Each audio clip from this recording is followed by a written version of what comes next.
Dans le lancement des travaux, je m'arrête à exposer le but principal de cette retraite gouvernementale.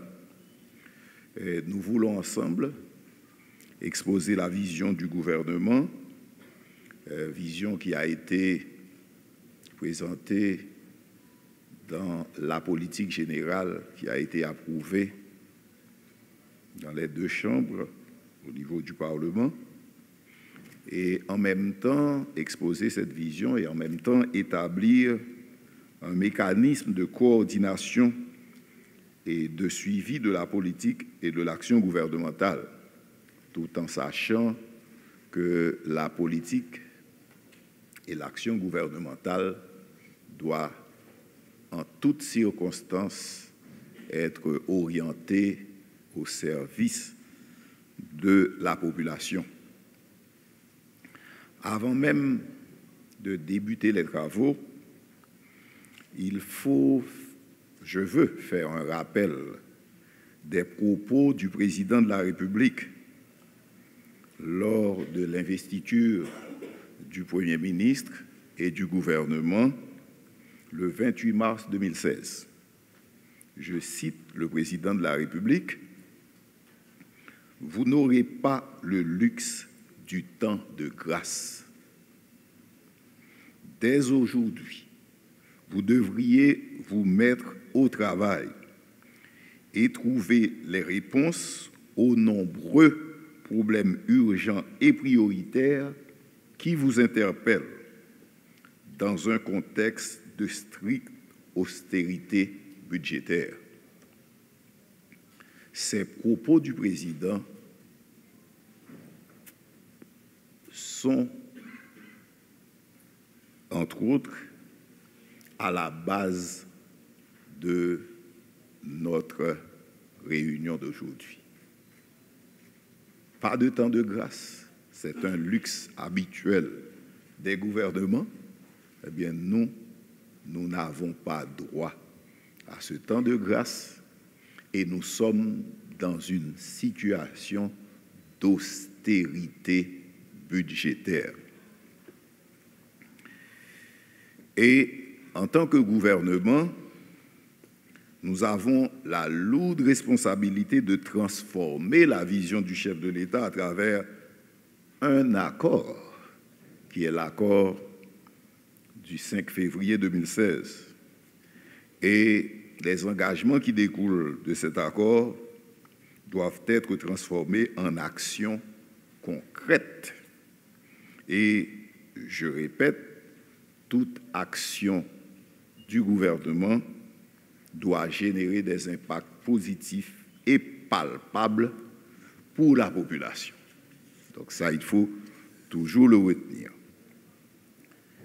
Puisqu'on va avoir une retraite gouvernementale et on va passer toute la journée à faire des échanges pour aboutir à quoi? C'est qu'à la fin de la journée, on doit pouvoir au moins avoir l'ébauche d'un plan d'action du gouvernement. Donc ça, l'ébauche d'un plan d'action du gouvernement doit être obtenue à la fin de la journée. Et cette ébauche de plan d'action doit consister notamment à implémenter une action gouvernementale forte, ciblée et priorisée.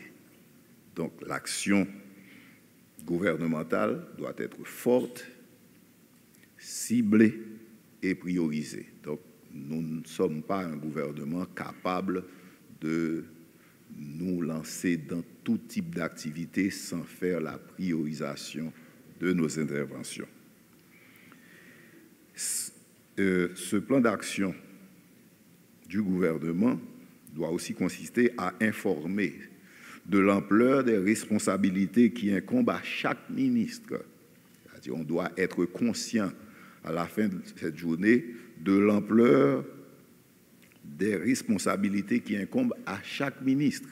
Et en même temps, on doit bien identifier les outils dont disposent les ministres pour la mise en œuvre des activités au niveau de leurs ministères respectifs. Non seulement l'ampleur des responsabilités, mais aussi être bien informé des outils dont disposent les ministres pour la mise en œuvre des activités. Et aussi, dans le cadre de cette journée, sensibiliser sur la cohérence et la cohésion de l'action gouvernementale.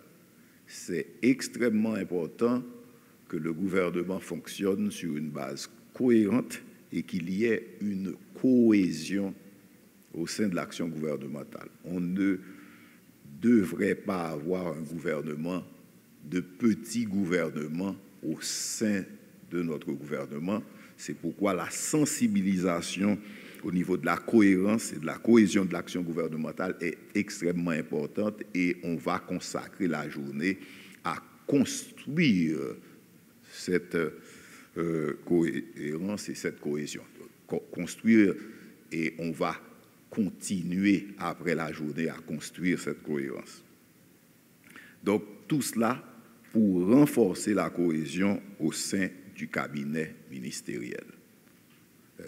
Nous devons nous assurer de ne pas avoir au niveau du cabinet ministériel de petits cabinets, des ministres qui sont priorisés dans leurs actions par rapport à d'autres, savoir que nous sommes un gouvernement cohérent qui intervient.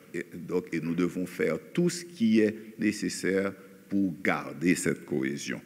Et aujourd'hui, dans le cadre de la retraite, on aura à en discuter et définir les éléments aussi qui nous permettront de garder cette cohésion.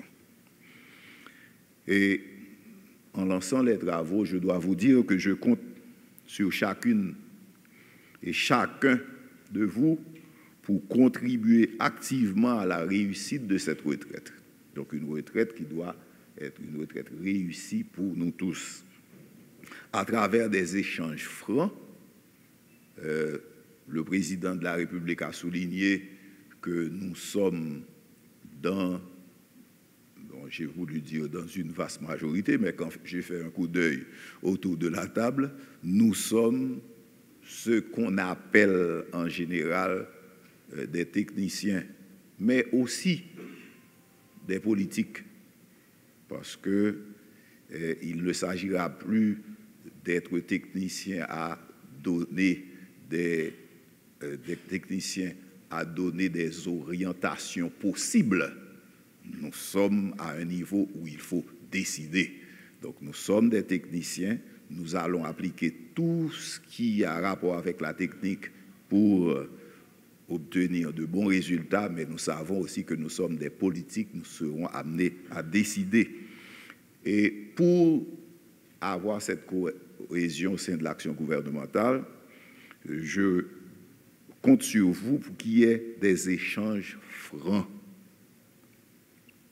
et ouverts, tournés vers la construction d'une base commune de travail, c'est-à-dire qu'on se comprend quand un ministre s'adresse à un autre, on sait sur quelle base commune on travaille, et si on le fait ainsi, on a l'assurance que notre passage à la tête de l'État sera bénéfique, efficient pour la population haïtienne.